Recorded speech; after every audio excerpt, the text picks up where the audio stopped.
tardes para todos. Hoy tenemos el placer de compartir este espacio de reflexión junto a Ana y Ariadne. Hoy tocaremos un tema de mucha importancia, pero asimismo quizás con un poco de controversia. Y es precisamente el papel de la Iglesia en la educación a lo largo de los tiempos. Ana y Ariadne, ¿están preparadas para esta conversación? Por supuesto que sí, Laura. Como primera, podemos Por resaltar el supuesto que papel sí. de fundadora y gestora de instituciones educativas desde la Edad Media. La Iglesia ha establecido y administrado muchas escuelas y universidades. Además, que es demasiado importante resaltar que la educación superior, o sea, las primeras universidades, fueron de carácter religioso, católico, en instituciones de gran prestigio, lo que hoy diríamos que eran las más top, lo mejor de lo mejor, y claramente fundadas por eclesiastes. En Europa, las primeras universidades como las de Bolonia, París y Oxford tuvieron fuertes vínculos con la Iglesia. Los monasterios y conventos también desempeñaron un papel crucial en la educación, tanto en la formación de clérigos como en la alfabetización de la población en general.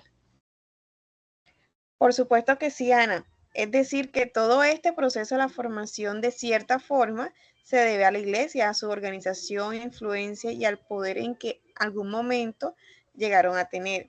Además que algunos autores mencionan que posterior se formaban a las clases más altas de la sociedad, con el fin de que ellos asumieran el mando de cada país, lo que quiere decir que inicialmente solo los pertenecientes a las esferas más altas de la sociedad tenían la posibilidad de acceder a la educación superior, tomando como primicia que sus mandatarios debían estar altamente preparados. En relación a esto, también se caracterizó la educación en todo lo que tiene que ver con esa formación moral. Además de proporcionar una educación académica, la Iglesia ha enfatizado a lo largo del tiempo en la formación de valores morales y éticos basados en la enseñanza religiosa, por lo que anteriormente se manejaban muchas creencias, costumbres, tradiciones y estereotipos que quizás hoy en día han quedado un poco de lado y es posible que pueda tener un poco de incidencia en lo que tenga que ver la separación de la iglesia de la educación. Laura, además que no solo es eso, la iglesia ha estado presente en la educación para todos. Por ejemplo, en muchos países de América Latina, las instituciones eclesiásticas han jugado un papel crucial en proporcionar educación a comunidades desfavorecidas.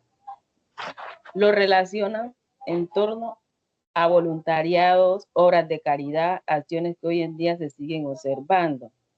Pero si aterrizamos a nuestro continente, sabemos que todo proceso de la conquista, la iglesia fue crucial y fundamental. Desde inicios de la colonización, la iglesia se estableció como una institución poderosa que promovía la evangelización de los pueblos indígenas. Los misioneros se adentraron en las tierras desconocidas, estableciendo misiones y convirtiendo a los nativos en el catolicismo. Esta labor evangelizadora fue una de las principales razones por las que la iglesia logró extender su influencia en el mundo. Ahora bien, no todo fue así. La iglesia en su papel en la educación tuvo que sufrir cambios y asumir nuevos desafíos. Con todo esto, lo que trajo la independencia y el desplegamiento de la influencia de los españoles y con ello claramente las costumbres europeas. La educación fue ampliándose a medida que el Estado tomase partida en ella y se fueron limitando los poderes de la Iglesia Católica a lo que se conoce hoy como secularización del Estado. A ver, Ariadne, ¿secularización del Estado? Sí, compañera, proceso de alejamiento de una doctrina religiosa que atraviesa una persona, una institución o una sociedad. Y este proceso fue complejo y diverso, sobre todo en países donde el catolicismo estaba más arraigado, y entre esos estaba Colombia. Me queda una duda en cierta parte. ¿Cómo fue todo ese cambio cuando el Estado llega a tener el control o cómo el Estado logró llegar a tener el control en la educación, organizando de cierta forma el sistema escolar? Claro que sí, con todo este cambio, se llegaron a consenso donde el Estado sería el único capaz de conseguir la estabilidad y el progreso de la educación. Con todo esto se lograron leyes entre diversos países, tratando de llegar a un común acuerdo y se enfatizó sobre todo en la educación básica, claramente, y supongo de poder ir creando ese semillero que posteriormente entrarían a una educación secundaria y universitaria, garantizando de esta forma, pues, que se diera la igualdad y acceso a este servicio. Y en definitiva, pasar la educación de manos de la Iglesia a manos del Estado, asumiendo que la función de organizar el sistema escolar, centrado claramente en lo que hoy conocemos como Ministerio de Educación.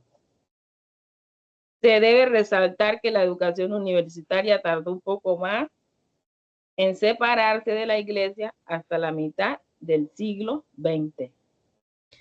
Claramente toda esa separación de la Iglesia, del Estado y de la educación trajo consigo una modificación en el currículo. Algunos países optaron por incluir una cátedra laica y otros países optaron por apartar todo el contenido religioso de las aulas. En el caso de Colombia y de Perú, siempre mantuvieron la enseñanza obligatoria de la religión.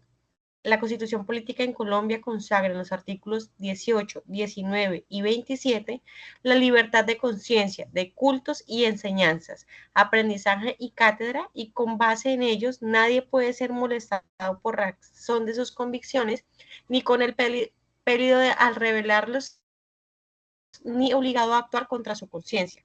Por ello, toda persona tiene derecho a profesar libremente su religión y a difundirla, garantizando el estado de libertad de enseñanza.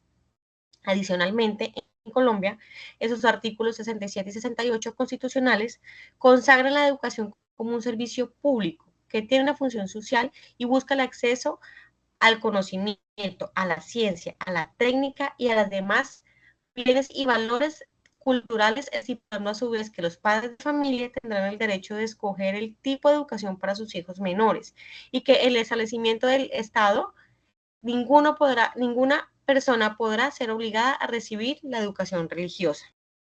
Ana, además, no solo eso, el Ministerio de Educación, en cumplimiento de lo dispuesto por la Ley General de la Educación, elaboró lineamientos curriculares para la enseñanza de la educación religiosa, observando las garantías constitucionales de libertad, de conciencia, de cultos y de enseñanzas, lo que significa un complejo desafío frente a la construcción de una práctica escolar que propenda por una educación religiosa que a su vez contribuya a la no exclusión ni a la discriminación escolar, y por tanto que se enfoque en construir del respeto por la diferencia, la multiplicidad y la singularidad, tal como lo expresan las orientaciones curriculares de educación básica religiosa en nuestro país, Colombia.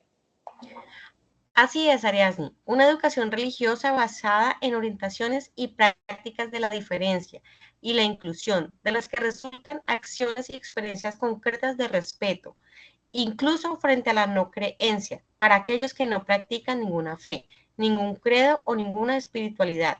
Se trata de proponer alternativas de la educación laica. Ana y Ariadne, o sea que podemos concluir que el papel de la Iglesia ha sido fundamental a lo largo de los tiempos en lo referente a educación, atendiendo que fue la Iglesia la fundadora de la misma, quien a lo largo de la historia ha venido avanzando en este proceso y que quizás a ellos le debemos lo que hoy tenemos como un sistema escolar organizado. Han sido fundadores de escuelas, universidades, los primeros formadores en profesionales, y que en muchos países se resalta esta labor. Aunque hoy en día está separada la Iglesia de la educación, se le debe reconocer este mérito a ella. Les quiero agradecer por su participación el día de hoy en este tema de gran importancia para muchas personas. Buenas noches. Gracias a ti, Muchas gracias, Laura. Laura, por la Buenas invitación. noches.